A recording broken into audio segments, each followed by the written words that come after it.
You, John Fitzgerald Kennedy, do solemnly swear. I, John Fitzgerald Kennedy, do solemnly swear. That you will faithfully execute the office of President of the United States. That I will faithfully execute the office of President of the United States. And will, to the best of your ability. And will, to the best of my ability. Preserve, protect, and defend the Constitution of the United States. Preserve, protect, and defend the Constitution of the United States. So help you God. So help me God.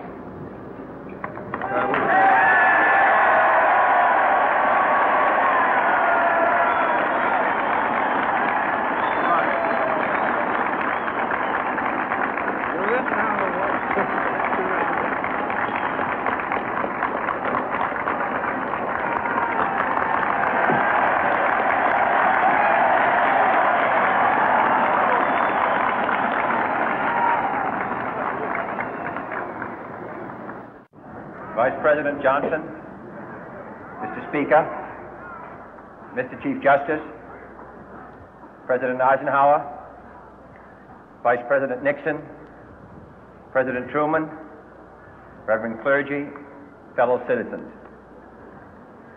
We observe today not a victory of party, but a celebration of freedom, symbolizing an end as well as a beginning, signifying renewal as well as change. For I have sworn before you and Almighty God the same solemn oath our forebears prescribed nearly a century and 3/4 ago.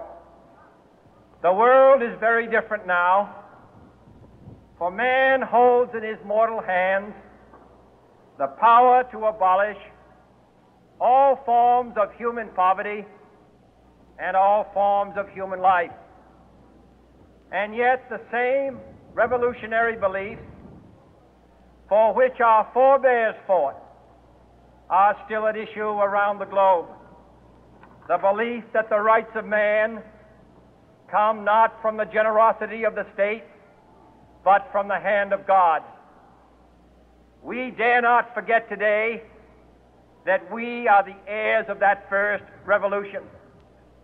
Let the word go forth from this time and place to friend and foe alike that the torch has been passed to a new generation of Americans born in this century, tempered by war, disciplined by a hard and bitter peace, proud of our ancient heritage, and unwilling to witness or permit the slow undoing of those human rights to which this nation has always been committed and to which we are committed today at home and around the world.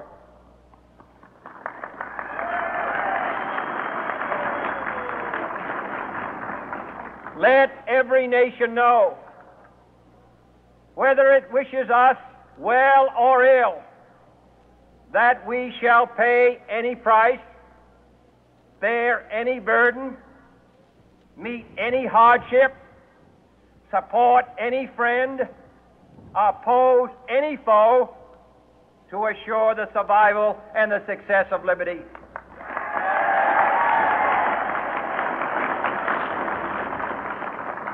This much we pledge and more. To those old allies whose cultural and spiritual origins we share, we pledge the loyalty of faithful friends. United, there is little we cannot do in a host of cooperative ventures. Divided, there is little we can do, for we dare not meet a powerful challenge at odds and split asunder. To those new states whom we welcome to the ranks of the free, we pledge our word that one form of colonial control shall not have passed away merely to be replaced by a far more iron tyranny. We shall not always expect to find them supporting our view, but we shall always hope to find them strongly supporting their own freedom, and to remember that in the past, those who foolishly sought power by riding the back of the tiger ended up inside.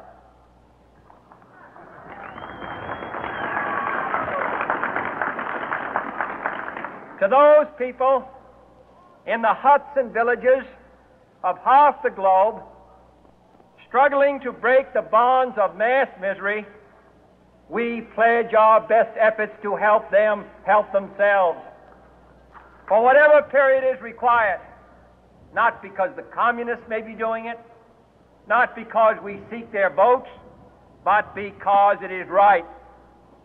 If a free society cannot help the many who are poor, it cannot save the few who are rich.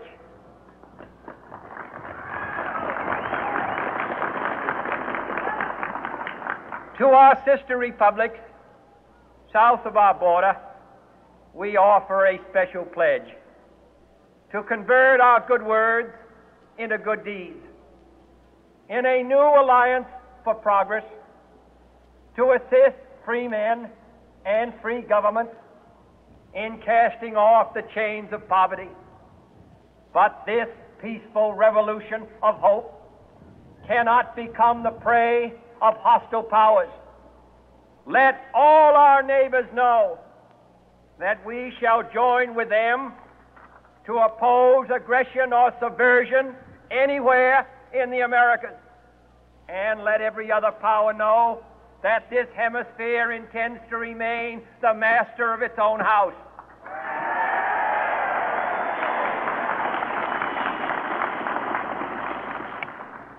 To that World Assembly of Sovereign States, the United Nations, our last best hope, in an age where the instruments of war have far outpaced the instruments of peace, we renew our pledge of support to prevent it from becoming merely a forum for invective, to strengthen its shield of the new and the weak, and to enlarge the area in which its writ may run. Finally, to those nations who would make themselves our adversary, we offer not a pledge, but a request that both sides begin anew the quest for peace.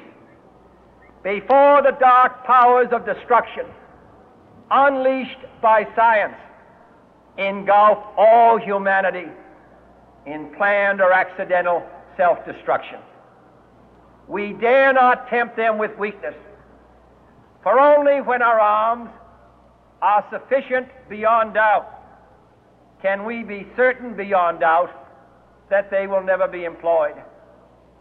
But neither can two great and powerful groups of nations take comfort from our present course, both sides overburdened by the cost of modern weapons, both rightly alarmed by the steady spread of the deadly atom, yet both racing to alter that uncertain balance of terror that stays the hand of mankind's final war.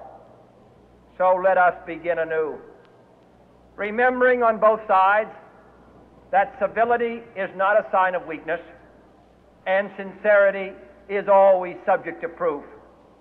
Let us never negotiate out of fear, but let us never fear to negotiate.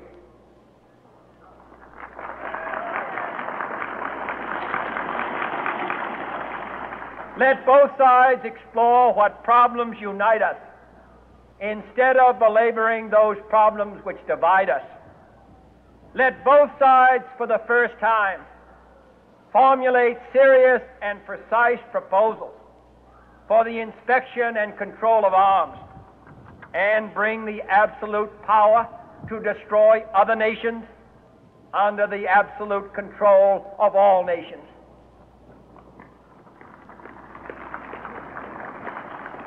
Let both sides seek to invoke the wonders of science instead of its terrors. Together, let us explore the stars, conquer the deserts, eradicate disease, tap the ocean depths, and encourage the arts and commerce. Let both sides unite to heed in all corners of the earth the command of Isaiah to undo the heavy burden and let the oppressed go free. And if a beachhead of cooperation may push back the jungle of suspicion, let both sides join in creating a new endeavor, not a new balance of power, but a new world of law, where the strong are just and the weak secure and the peace preserved. All this will not be finished in the first 100 days, nor will it be finished in the first 1,000 days, nor in the life of this administration, nor even perhaps in our lifetime on this planet. But let us begin.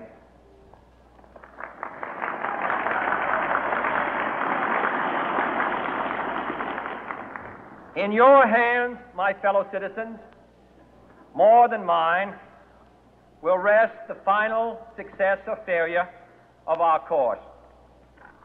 Since this country was founded, each generation of Americans has been summoned to give testimony to its national loyalty. The graves of young Americans who answered the call to service surround the globe. Now the trumpet summons us again, not as a call to bear arms, though arms we need, not as a call to battle, though in battle we are, but a call to bear the burden of a long twilight struggle, year in and year out, rejoicing in hope, patient in tribulation, a struggle against the common enemies of man, tyranny, poverty, disease, and war itself. Can we forge against these enemies a grand and global alliance, north and south, east and west, that can assure a more fruitful life for all mankind? Will you join in that historic effort?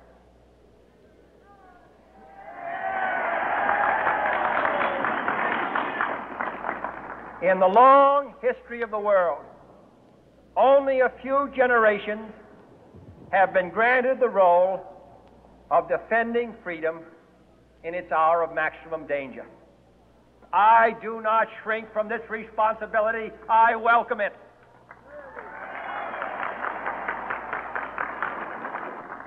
I do not believe that any of us would exchange places with any other people or any other generation. The energy, the faith, the devotion which we bring to this endeavor will light our country and all who serve it. And the glow from that fire can truly light the world. And so, my fellow Americans,